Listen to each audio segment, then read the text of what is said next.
We would say it's more like an Ironman for this function than like a Terminator, because if you want the data that goes into the downstream system to be perfect, some elements of that will require human review.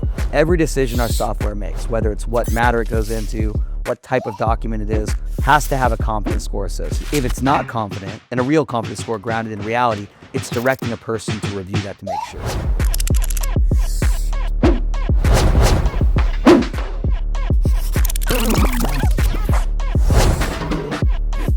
Welcome to the John and Mark podcast. We are live in Miami with Vivek, the CEO and founder of Foundation AI. And we're very excited to have him on the podcast here. Fun fact, we met with your team before this podcast and did some research. We got some background about you, what you like, what you don't like, and some tips on how to properly interview. Let's hope I still like my team after I hear what they told you. They gave us some dirt. We asked it about you, and they were ears perked up, and they all chimed in. All joking aside, we're very excited to have you on. Unfortunately, we had to reschedule this original podcast, and we're so happy we're able to get you on finally. We've been looking forward to this. Thank you for joining us in the John and Mark podcast. Thanks so much for having me, guys. I'm really excited to be here. Before the podcast started, we were chatting a little bit, and you talked about something that I really didn't think you guys did. That's a bigger issue than I probably realized. Email. So people think of Foundation. John and I thought like dealing with physical mail. Yeah. I called it like the AI mailroom. But one thing that you guys are doing, helping a ton on, is dealing with emails. Yeah. Can you talk to me about that? Because once again, that is the bane of my existence. Yeah. We have a rule, by the way, at our company. There is no such thing as an email between employees. Yeah. It does not exist. It happens in Slack. If someone starts a conversation in email, we ping them on Slack. We're like, nope, we don't do that. So imagine amidst all those emails that everyone's getting at a firm where they have hundreds of people, that buried in those are emails coming in from third parties that have attachments. Yeah. So like medical records, bills, all this stuff is being emailed, not just to, the handling attorneys, but to the case managers, legal assistants, like all over the place. And so historically, when we started the business, which was like 8 years ago now, like a lot of it was physical mail. Firms would get pre-COVID, most of the documents coming into a firm was physical mail or like fax, which also would go to an email box. Nowadays, more and more documents are coming in through all these different channels. So every one of those employees at one of the firms, some firms have hundreds of employees, every one of them is receiving documents, right? And any one of those documents, if it doesn't make it into the downstream practice management system, that's a problem. And so one of the things we do is we integrate with all those email boxes, not just the centralized ones built to like receive faxes or court notices, but also we can integrate with all the individual email boxes across all the attorneys, staff, whoever the firm wants, and any third-party attachment that comes in. So any email that comes in with an attachment, automatically pull it into the system, process it, put it into the practice management system through the same process as all the physical mail. So any document, regardless of how it comes in, essentially our job is to make sure that we capture all documents and they all get treated in the same like standardized workflow, named the same way, saved the right place. The same people get alerted so that no matter how they come in, the firm, processes them the same. For the firms that go with us, that whole standardization, that certainty is what they're buying, right? Is it just the attachments or do you guys actually crawl the emails? Yeah, so right now we're just focused on the attachments because our main job is to capture all the documents that come into a firm and make sure they're in like the right place. In the future, we might start thinking about like the email boxes and helping to process those more. But right now, like our job is really to get attachments or physical like documents, right? Medical records, bills, court notices, correspondence from the carriers, all the stuff that comes in. Our job is to get it into the right place in the client's system, regardless of the channel it entered the firm in, named their naming conventions, saved in the right folder, and execute the workflows that they determine. So firms will have, all sorts of different alerting mechanisms that they'll set up or try to set up before we get there. And once they have like Foundation AI, for each document type, they can figure out exactly what naming convention it should have, what folder it should go into in their subfolders in their practice management, and who on the team, should get tasked, alerted, how that task should be executed and all that. And we automate that kind of work. Do you guys see a lot more? So email, I didn't think you guys did, but that makes perfect sense to me as a huge avenue where all the documents are coming in versus physical mail nowadays. Do you guys see like a new influx of people sending in stuff through like text messages or different like mediums outside of just email now? I think that firms are getting more and more of this stuff through both their portals, through text and all that. Generally, what we're dealing with is not so much the correspondence between like the the actual client and the firm. Usually it's after their matter is set up and they have things, then we're really dealing with all the correspondence coming in, correspondence got documents it. from all the third parties once the matter is set up. But to your question, I think that there's way more stuff coming in to firms, and we see it in their files through text messaging and things like that. Certainly pictures and stuff like that are coming in that way. Did people still fax? Yeah. That's still a thing. You do know that the only way you can send documents to the IRS is by faxing it to them? I did not know that. Now you know. It's insane. So the U.S. healthcare system, how much healthcare data, the promise of interoperability of healthcare systems from like 2009, like still to this day, most healthcare data is transmitted via fax. Like it's this misnomer that fax is the only thing that's HIPAA compliant, even though now like emails are encrypted enough to be as well. But tons of documents, usually it's healthcare documents, are still going via fax. But in a lot of firms, like in California work comp, for example, law firms are still faxing things to each other, and it's, yeah. If I showed my kids a fax machine, they would have absolutely no idea what the hell that thing is. So much of it gets transmitted into like an e-fax and goes to an email box. But we've still seen clients that like full on print out a stack, like the faxes come out and then they scan it in. It's like out of control. Let's just kill trees. Yes, That's what they're all about. It's out of control. It's super fascinating. I want to take a little step back from what you do and kind of get your view on the industry. Because, John and I were talking about, we walk around these conferences every year. We go to all of them. Yeah. And this NTL, all the booths, they used to be med records companies, intake companies, marketing companies, some other service companies. And now it's all soft, like CRMs and AI platforms. Yeah. It's all software. Yeah. AI is like the big boom. Starting last year, now it's like you guys are everywhere. Yeah.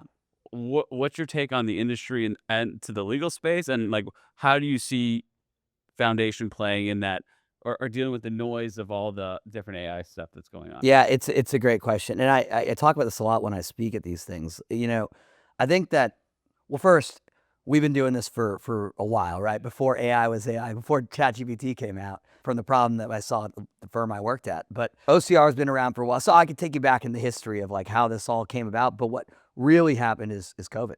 I mean, in 2020, COVID hit, and basically the legal industry moved like light years in 2 years, but not all the legal industry. Like if you think about it, most of this AI is all about making people more efficient, right? Now, who wants to be more efficient? Not the defense side, not like the side that bills hours, but the side that does contingency work, consumer lawyers, plaintiff lawyers, anyone doing flat fees, contingency, like you're incentivized to be more efficient. The other thing was a lot of the firms, I think, like weren't using, like only the large ones, I think, pre-19 or 18 were on like digital systems already. This is when we were at Litify. Mm-hmm. Like we were there when COVID hit. And that was, I mean, those years for Litify, for Fileline, that's when practice management took off. And the reason was a lot of those firms weren't on anything yet. So it wasn't like they had to rip and replace like a system they were on. They were on nothing. Whereas like a bunch of the other side, they were on these weird antiquated systems that were on-prem, and they had this idea they need to store all their data, like in their environment, and like they had server rooms in their offices. But the plaintiff side, a lot of them, they had paper, and they were like, you know what? Like, so they were able to leapfrog in a lot of ways and buy cloud-based technology early, which is when Clio took off, Litify, Fileline. So then you have like the plaintiff side or the consumer side that's always been sort of the first mover in technological advancement because they're incentivized to be more efficient, to do things better, and not to just sit around like billing hours like a lot of the legal kind of market, the broader legal industry is. So that starts happening, right? And then technology advancements, like naturally, if you're trying to be more efficient and you're incentivized to be more efficient, you'll buy it all, right? And so AI now, to me, and to a lot of people, I think, if you're looking at it, it's just new technology that can allow you to do things that you couldn't do with technology before. Like even our business, right? Like before you could combine, OCR has been around, but before you could put natural language processing on top of OCR, all OCR could do was like standardize forms. And even there, it didn't do a great job. It had to be like a standardized for it exactly. And if it was any way off, it was. Exactly. It was called zonal extraction. So it'd have zones that would be highlighted, and that's like, if it's right there, you got it. Even if it was tilted, it wouldn't work.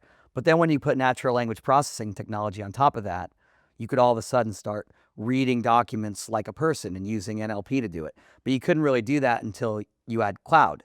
So in like all this stuff kind of coming together in 2020, when you had people that were ready to use cloud-based technology where you could deploy like AI models because you couldn't run them on people's little servers in their office. So you have that coming in with people that bought newer systems that were accessible by API and all that. And you had this crazy kind of boom in technology. So now, if you look at even the definition of AI, it's just computer systems that do work that traditionally were done by humans. So at some point, math was done by humans and a calculator was AI, or your spam filter is a great example. We used to read every single email to try to figure out like what Nigerian prince was full of shit and like what was what like, and so that was a human task. And now spam filters, you don't see half the crap that comes in your box, but we don't think about that as AI. It's just how things are done now, right? Similarly, a lot of this stuff, I think, as we transition, AI is just like tech that can, it's a great word now, but really it's just tech that can do stuff that you couldn't do before. And so we get to where we are now. Now with these big LLMs and with the ability to like approximate or seemingly approximate reasoning, you can use this stuff to do all kinds of really exciting things. Like you can draft demands and all these documents, and you can do all the things that some of these big AI players are doing. But I think to do that, and this gets back to how we play in the space, all of that is only as good as the context it has. So if there's no documents or there's no information or there's no context, all it's going to spit out is garbage. Like if you ask GPT right now and if you ask it a question, I use it to help with something the other day, and you don't give it, it'll write a full answer that's really confident based on absolutely nothing. You haven't told it anything. It'll just spit out a bunch of stuff. You're like, that's not what I wanted.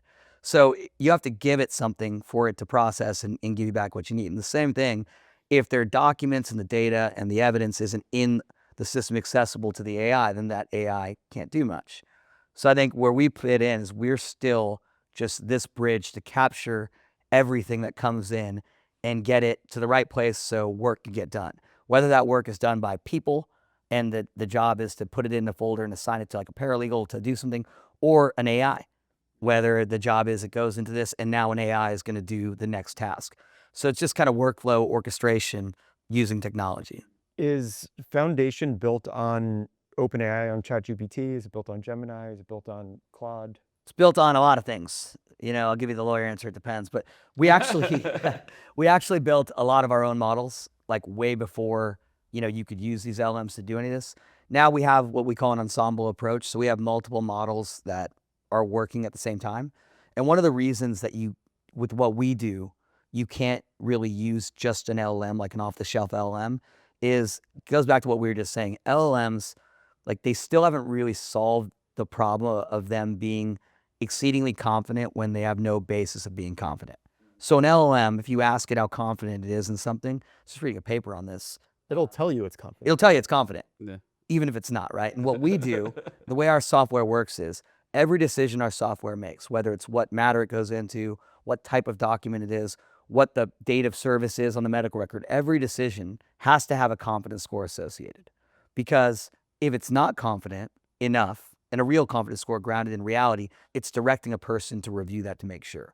So our system is not a wholly automated system that doesn't have people in it. We would say it's more like an Ironman for this function than like a Terminator, because if you want the data that goes into the downstream system to be perfect, some elements of that will require human review. So with our models, using a combination of sort of models we trained ourselves and some of the third-party LLMs, we figured out how to create like confidence scores associated with every decision. So and firms can set their own confidence thresholds, like at the field level for these various decisions. So for example, if it's a correspondence that comes in, maybe you don't care as much about who the sender is because someone's going to read it anyway. And so you can accept a lower confidence threshold and have more automation and it can go through without people seeing it. But if it's a medical record, you got to make sure that all those different details that you want out of the document are correct. So that might show the person usually it's the person at the firm. Users at the firm use our software to kind of optimize this workflow. So it'll show them the stuff that needs their review. So if there's multiple matters that it could match to because there's not enough data on the document to match to one, it might show them these are the potential matters, or show them and highlight the field they need to examine. Outside of this area, Yeah. where do you think the best opportunities are for plaintiff law firms today to start leveraging AI in their firm? It's a tough question to answer. And because the way I answer it is, rather than going out and buying AI, what firms should do is they should look at their own processes and figure out where there are bottlenecks, like where's those processes that don't make sense, and see if there's a solution to solve that process. If you just go buying like AI, when firms look at their organization, they might find different firms might have different answers. I think that, you should look for where you can really optimize your firm and buy AI to solve that. I personally think that our solution, like obviously it's biased, is a really good starting point because, as they say, like, garbage in, garbage out. If you don't have like solid data going into your system, then all the other AI you want to buy isn't going to be as effective. And then also, our software is taking a function that, I mean, everyone can agree, like it's 2026, like people shouldn't be doing this anymore. It's the kind of thing that like people shouldn't be doing. So my attitude on AI is, I'm sure it will get to the point that it'll be able to do even more than it's doing now. But I try to think that that firms should look at what are things that, people aren't good at doing, people don't want to do, and the end consumer like doesn't care if it was done by a person or a machine. And the end consumer in some case might be the internal law firm user.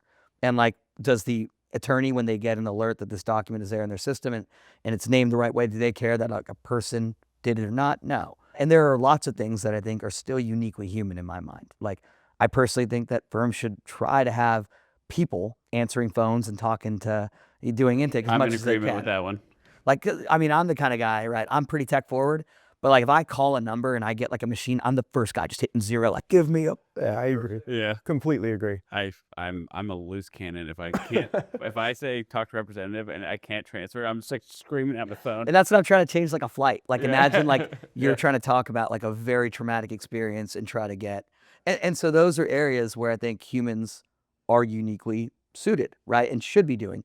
And if that person is sitting around, filing documents instead of like doing that type of job for your firm, then, that person is probably not in their highest and best use. And so using technology to not necessarily replace people, but replace like shitty tasks so that those people can do better things and drive more value. What is your response to law firm owners who hear AI and think like, I don't want my data going out into the cloud and being accessible? Like, yes, people say it's secure, but whether it's just the LLM's training on the data or like the potential for data breaches, what can give them comfort that this is a safe space to play in right now? If people are thinking this way, it's good they're thinking about it correctly, because I think some firms are just like way too loose with it. Like these companies that spun up like a week and a half ago and they're like, yeah, here, I have all my data. Like, and they don't think about this stuff. Firms should be thinking about this.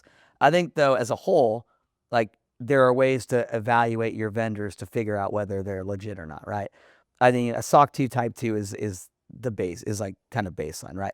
I think about that like, I think that firms should vet their vendors the same way like people vet their law firms, right? So let's say the SOC 2 Type 2, that's like having a law license. It's like, that's table stakes, right? And then you kind of go on beyond that. So do they have references? Do they have other customers they work with? And that gives you some comfort that like they're a legitimate, enterprise. Obviously, it's still impossible to like obviate all risk, but I don't think anyone at this stage now of the game, most firms that are getting breached like that have had large breaches, and a lot of them people don't really know about. It's less likely that it's like their cloud provider than it is that it's something like their own on-prem systems or those sorts Or of things. social engineering or Exactly. but even putting Social that to the engineering is side, crazy. forget about like the breaching side of it. Like, what about a firm that just doesn't want models being trained on their own data? I think it depends on what type of model, and firms should think about that, right? So for example, like we get everyone's data that goes to our system, right? But we're not building models on the outcomes or models on sort of the contents of those documents. Now our models might get better at reading documents. So based on, your document, it might get better at figuring out where the, data service is on a document the same way. But to that point, if you're not willing to let the model improve on training, then you can't get a model that's already improved, and the model's not going to get any better. So I think that most providers, are using aggregated and anonymous data to improve models. If you're clear about what models you're improving with the data, and it's not taking the contents of the documents as opposed to using the documents, the form of the documents versus the substance of the documents. I think there's a distinction there. I would also ask why, what makes people uncomfortable about it? It's like if a lawyer came and, worked for you and went somewhere else, they're going to have learned by virtue of having worked for you. It's less about like the processes and more about, like you're saying, the substance, right? Yeah. Like if there's medical records that are getting attached to an email or coming in through physical mail, and those are getting scanned and those are getting run through a model, like now you've got potential HIPAA violations, right? If that stuff winds up getting exposed or gets surfaced in someone else's response, or the model starts hallucinating. I will say something, because this is a common misnomer. For plaintiff attorneys, technically HIPAA doesn't apply. Like, unless you're representing healthcare providers and covered entities. Yeah, you're not a BA. You're not a BA. Yeah. But still, though, you should make sure that any vendor you trust is HIPAA compliant, because it's kind of the gold standard for medical records. I'm sure there's like social security numbers in some of those documents, right? Like, yeah. What was the term that you used for like the multiple models together? Ensemble. The ensemble of models, right? I'm assuming some are custom, some are off the shelf, we'll call them, right? Like standardized models. When those models that are not custom wind up getting updated. So when ChatGPT went from 3 to 4, goes from 4 to 5 or 5 to 5.2, right? They improve, they're getting trained on their own data sets, right? Do you go through a process of updating like your system sort of in lockstep to, as these models update, consumers, the law firms, do they benefit from like global upgrades to AI as a whole as AI moves forward? And I think they do, but it's hard to do the attribution as to like how much of the improvement is based on our composite ensemble model learning on their documents and improving for them, and how much is from the global improvements to AI itself. But ostensibly, yes, they have to, right? Because if those models are getting better, then our data, and we have a pretty large data science team that was continually tweaking how these different models play in. And when there's updates, it might affect confidence scores. So we're constantly looking at what's going on in that.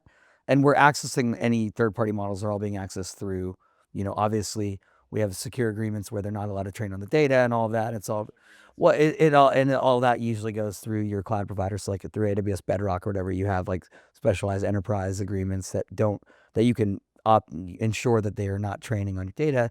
They also sign HIPAA BAAs with you and all those sorts of things because we have to, technically for us, we are HIPAA compliant. So we need any vendor we use to give us a BAA and all of that. So AI is getting used in a ton of different things now, right? We're seeing like Google's Nano Banana and like VO and like people doing crazy shit with like it's insane. Sora 2.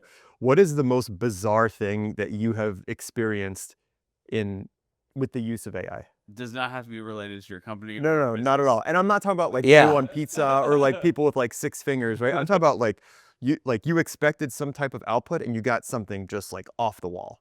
That's a good question. I was going to go a different route with what the craziest bizarre, because I'm, by the way, don't let my like Indianness fool you. I'm like the least tech savvy person in my entire fucking country. Yeah. I don't know anything. Let's be clear. I was a lawyer, so my background is I was a lawyer at a law firm that had this problem.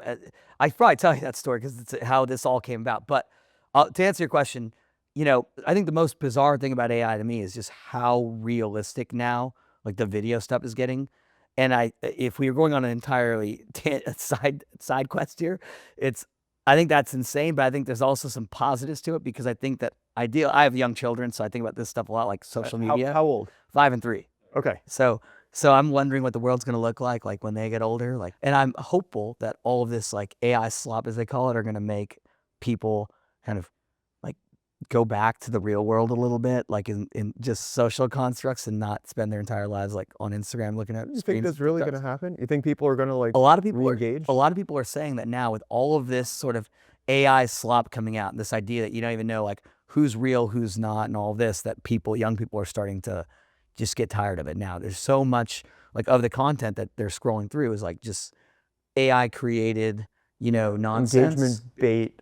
Exactly, that people were starting to be like, well, it's kind of like if you all had MySpace back in the day, right? And MySpace was like, I'm dating myself now.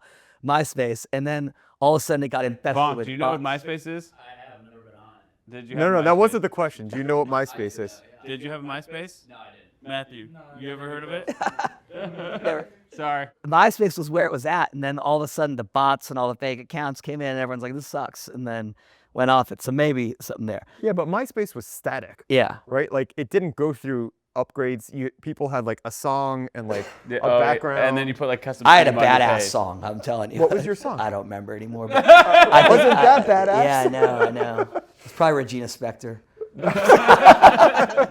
Might have been. I have a 10-year-old and an 8-year-old. Yeah. Right? They both use AI for different purposes. My older son is using it to learn how to play chess. My younger son is using it to learn how to beat video games. Yeah. Right? Like there are ways that this stuff can be used that can be very productive, but there's also like just weird. Those are great use Shit. cases for it, though, right? That's exactly what you want AI doing.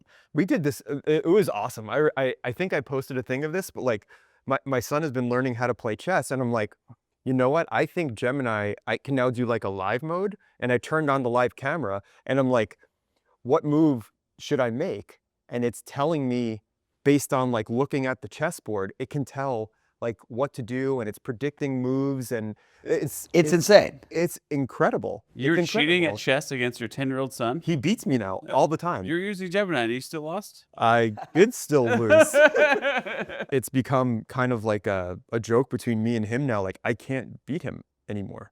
He's practiced so much. He's not just using AI. He's watching videos. The world has changed so much. Well, I think education's going to be completely shifted, right? It has to. The expensive computer science degrees that you don't have. Yeah. Right? Expensive law degree. But like computer science is like, it was a discipline. People would go to school for many years and they would learn how to program. And now like you can program without ever having touched code. And there's this whole cohort of people now who believe that like vibe coding and like the future is not, why do I have to write code? Machines can write the code. Why not just tell Vibe it coding is a what dangerous to game. do? Yeah, man, I build stuff all the time, right? Like you can get to an endpoint so much quicker. How do you keep? But then I will say the other side of that is, at least still, that there's a bunch of like vibe coded apps there that have caused massive, like there was a massive breach because like someone vibe coded like an app that had everyone's stuff in it and they didn't like do basic security stuff that would have been like, you know, an enterprise architect. Look where we're at right now. Like you couldn't Early do this innings. shit at all Yeah. a year ago. And now people are making like incredible things. Like we were talking about some like very routine process that we were trying to figure out how to do. And he's like, okay, so we have a team member on our team who all she does is just take the projects that we kind of come up with and build them in AI. Yeah. It's mostly AI. And he's like, why don't we just have her build an agent and have her go through this whole process and like, we'll have the output. The alternative was like, let's get a VA and have them spend like hours and hours and hours doing this stuff. And it's the same thing with your guys' product, right? Like, I like had an idea and I asked Gemini how I could achieve it. Give me 3 ideas. And I go, give me this idea. And he goes, do you want me to write like the code for it? Code for it? I said yes. And then after he gave me the code, I just shared the link to the chat. And I sent it over to her. I was like, go build it. I was like, I don't want to deal with it. And how long did it take her? no, this is this morning. So we'll see. Yeah. We'll find A out. day. Very small use case application, not a real application. Yeah. But it was like something that normally I'd have to just throw over to a VA to just manually grind out. Yeah. You can build an app to do like a tiny point solution to do something internally. Yeah. In the world of AI, right? Your solution would be considered a point solution. And then you have these like more robust, like you're going to do everything with AI.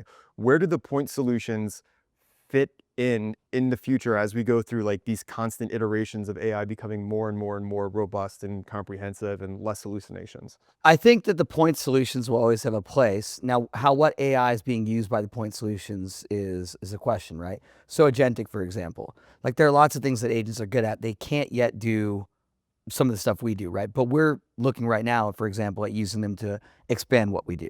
So for example, right now, a bunch of documents are still coming in through portals, right? And people have to like remember credentials and log into these portals and download documents. So that's a good use case to solve with agents, right? You have an agent that understands what the portals are, has the credentials, and when an email comes in that a document is available in a portal, whatever, can go in, retrieve that document, put it in the system, and process it all through to do everything else, right? Didn't even think about that. Very good use case. Yeah. I mean, so there's a lot of, and that feeds into, this idea of capturing all documents where they come in and ensuring that they get into the right place. I think point solutions will exist. How much of the other AI they incorporate is the question, right? Do you think the bigger companies are going to eat the smaller companies like you guys? Like, do you see like a fit at some point where Foundation could become a component of a larger platform, or does it exist on its own and like live in the ecosystem, gets leveraged as needed? It's a good question. I think that in the long tail, I don't know is what I think. I mean, it's moving, everything's moving really fast. So where Moving things fast go in and the a lot long of money's coming in. and a lot of money's coming in, Yeah. right?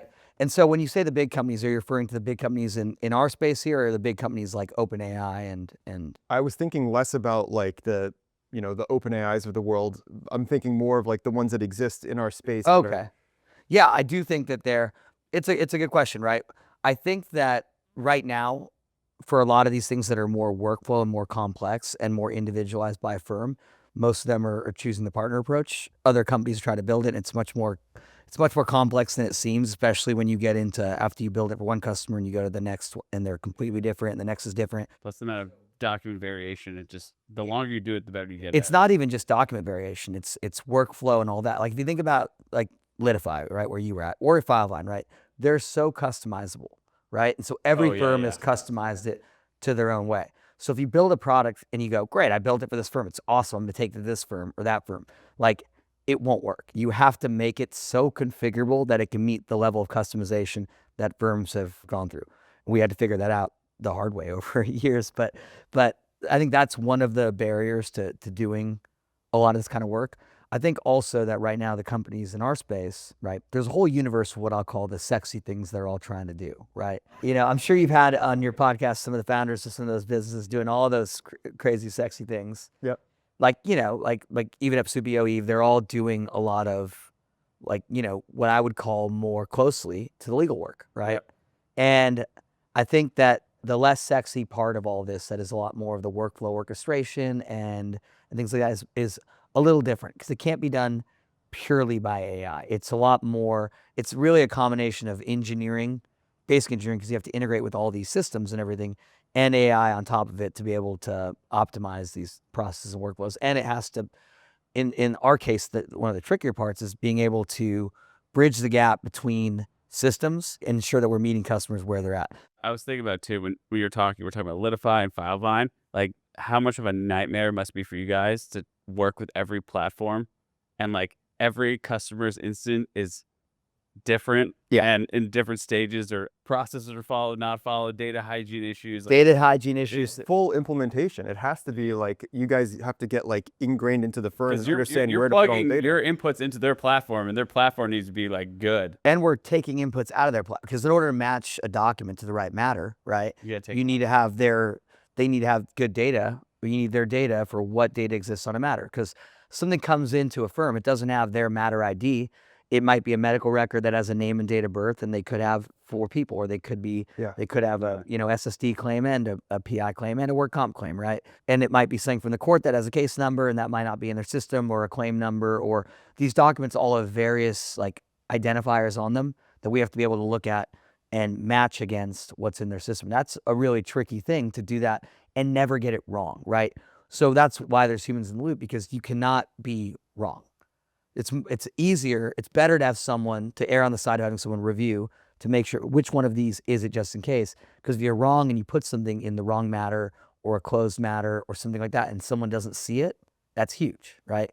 So you have to be right that it's the right thing. And so that part of the mix of getting it to the right file is the most critical part, right? And then after that, obviously it's really important to make sure that you have it in the right folder and the right name and all that. Getting it to the right file is, tantamount. Is, And most importantly, make sure you don't put it in the wrong file. Yeah, exactly. Exactly. I have one more question for you before we wrap up here. Yeah. We talked to so many different law firm owners, and when we ask the question about utilizing AI, sometimes the response is, I don't want to be a first mover. I don't want to make the decision now because I don't want to get bought into the wrong platform Yeah. or get stuck in some ecosystem. I mean, it's kind of why like all the case management systems, like you kind of waited to see which was the one that people adopted, and now it's Filevine, Litify. Yeah. You're stuck in a big contract, a big implementation. Once you're in it with it, you're kind of stuck. They also don't want to be left behind. Yeah. What's the right move for the firm owners that are trepidatious about moving forward with whether it's your platform, another platform, or doing something custom and making the wrong decision? Yeah. Well, first I'd say probably don't do anything custom. I mean, for most, there's a bunch of companies that are investing heavily to build really great technology, and you know, other industries we've seen over time, this idea of like buy versus build, it's almost never the right decision to build. And if you build, you will certainly get stuck with something that isn't going to upgrade, isn't going to get any better, and you're going to be stuck with what you get. Right? I'll even interject really quick. I've said this so many times to John. He'll be like, let's just build it. I go, are we a software company? Yeah. He's like, no. I'm like, well, let's pay for it. I mean, yeah, and conceptually, it's the same argument, right? So then I'd say, you know, with who you go with.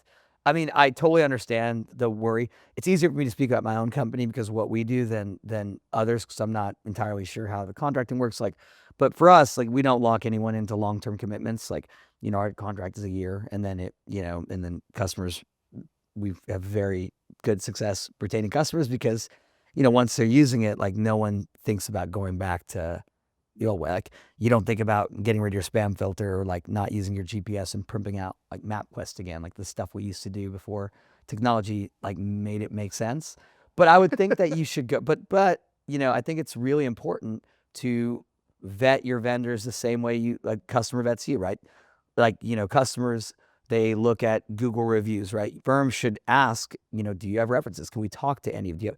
Not just like case studies. Case studies are great, but can we talk to any of your references? Like, do you have any firms similar size, whatever, that are willing to talk to us? And, you know, luckily we do, but there's stuff like that that I think they can do to ensure that they're making the right bet. And then for us, there isn't really a lot of, or anyone else that does what we do because it's hard and not sexy. We've spent a lot of time perfecting it, I'd say. Not perfecting it, but getting pretty good at it. I will say the CEO of the AI company is here telling us that the right way to make a decision is to talk to people in the real world, to get references, to have real conversations. It's exactly what you were talking about, right? Like bringing stuff back to how it used to be and not relying on asking AI, what's the best AI platform for my law firm? Yeah. Without vetting in real life. I think it if I could sum it ties back to like looking at your firm, figuring out, look, lawyers are trained, right? We're trained to reason by analogy,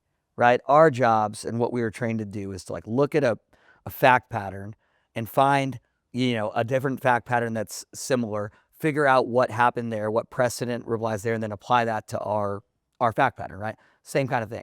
Look at a firm, figure out where your bottlenecks are, where your problems are, what problems you're having that need to be solved. And then, okay, what's an analogous firm? So are there any firms that had a similar problem, right? How did they solve it? Well, there you go. I mean, that's the same way that lawyers, you know, reason. And I always tell salespeople, like, you can't sell like to lawyers. Like, I mean, you could try, but lawyers don't want to be sold to. Like, they're human bullshit detectors. Yeah. So like sitting around trying to like objection handle and sell them, I mean, like these dumb sales tactics, it's nonsense. You got to like basically do that. Be like, all right, well, like let's identify what your actual problem is. All right, well, how about we take a look if there's other firms that had the problem, we show you how they solved it. And then, you know, logic would dictate that this would similarly work for you to solve your problem. And that's, I think, the way you got to do it. I will say, I will vouch for the foundation sales team. They are fantastic. We are slightly biased because Carl and Eddie, we got to work with them for a few years over at Litify. Yeah. Very good dudes. We try to hire only good dudes and good gals. Yeah. So this has been fantastic. If people want to reach out to you, the company, how do they get hold of you? Yeah, you can reach out to me directly at Vivek, Vivek, at foundationai.com. The company is foundationai.com. I mean, you can find us online on Instagram, I'm sure, and LinkedIn and all the places, and email me directly if you have any questions or want to talk about our software or about AI in general and where I think it's going with social media and children and stuff like that. This was awesome. Great conversation. Thank you so much for taking the time to join us. Sorry we didn't get to catch you at MTMP, but we made it up here. Super excited to have done it here. Yeah, no, this is awesome. This was great. Thank you for being on. Yeah. Could have kept going for another hour, but you're a busy man. Thank you for being here. Yeah, thank you guys.